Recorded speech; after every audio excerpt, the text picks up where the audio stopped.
Good morning, everyone. B flat again. I was getting some responses to my supplement to visualizing mirages in AutoCAD, and I guess this will be supplement number 2 to that series. And I will have to make it a series, I guess. A lot of people are not grasping the concept of the reflection to refraction transition. So I hope this will help. I've drawn some more lines here. This is kind of off to the side in the same program, but we do have the same base picture, which is orientated vertically in the program.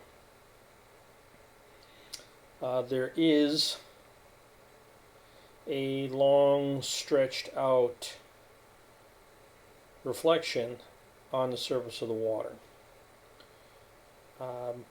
This is what happens. You have from the vessel an angle of incidence to the plane of reflection, which would be the surface of the water, and you would have an angle of reflection coming off of that surface, and if there was a balance point somewhere along this line where you ended up being at that eye level, you would see the reflection properly. You would have to be at an equal angle to the surface from the surface further down in order to align with that reflection.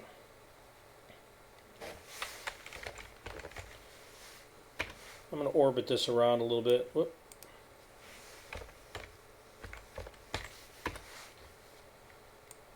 So you can kind of start to see now some other lines that I've put in place here. I'm going to try to get a right angle here.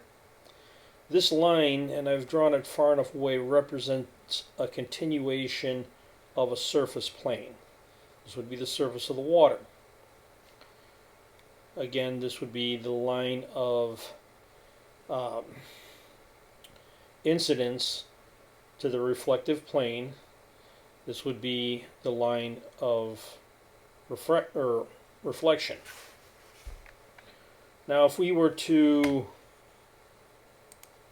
take and go to the left-hand view, we could establish that this picture of the ship, this stretched out reflection, should extend well beyond an individual who would be well away, miles away from this.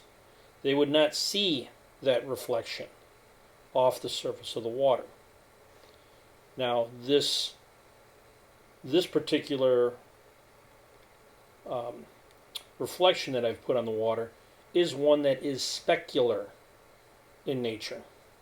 The other pictures that I had put from the other slides, which we'll get back to in a second, would be diffuse in nature. The surface of the water is producing a diffuse reflection. This surface is producing a specular reflection. We have again an angle of incidence, an angle of reflection that someone well away should not be able to see. So why do they see it? That would be because of refraction. If this angle of reflection coming off of the surface experiences refraction afterwards, it's going to go back to what I was explaining earlier. Okay, these images, just for the sake of discussion, have been refracted at a 3-degree angle just for the visualization at the distance we were observing it. Everything is exaggerated here. really it doesn't take much of an angle of refraction at distance to start causing these effects. And again, when we take a look at these effects from a front view, we can see that by the sloping up of the reflection, as is over here, this is by itself. This stretched out reflection was canted up at 3 degrees.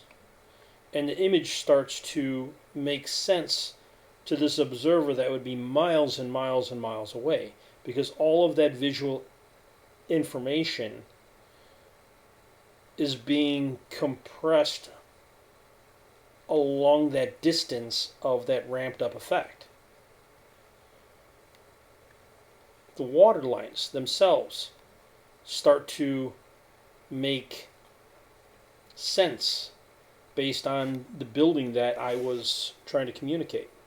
If we have no specular reflections in the package, all we have is visual obstruction. If we do have a specular reflection involved just above the diffuse reflection, which is this part right here, we have the building up of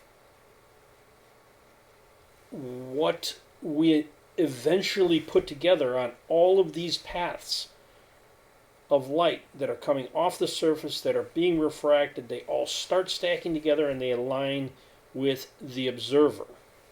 And the observer is seeing how all of these redirected paths of light are producing their observation. I mean, this is how everything comes together. You know, I had pointed out that if things get over refracted, you know, if there's not continuity of all of the different refractive events that build across the surface of the water, you can really just have ungripping.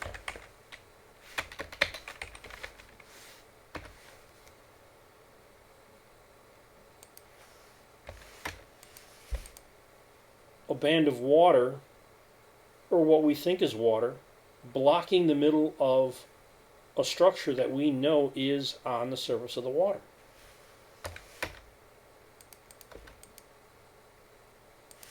Splitting it right in the middle. I mean, we see this on a lot of gas platforms. We can point to videos across the board. There's a wealth of information out there. You know, once you understand these concepts, you can take a look at any observation and point out these points of how both reflection and refraction work together to get to these points. That's really what I'm trying to convey. And again, this is a thought process, a developmental thought process that I'm going through and trying to use the right vocabulary, which again would have to be established in order to be universally, I guess, recognized or at least understood. I mean, it's just an understanding is what it comes down to.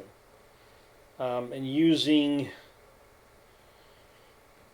certain terminology, I'm trying to tie to what is accepted terminology and develop that into, I guess, accepted terminology and blend it into, I guess, the developed terminology. And that is where specular mirage and diffuse mirage, I feel, is a better term to bring the whole concept of mirage into an understanding other than something to mire about. That's why I do what I do. So, thanks for taking the time, anyone who's interested. Continue to appreciate everybody's feedback on trying to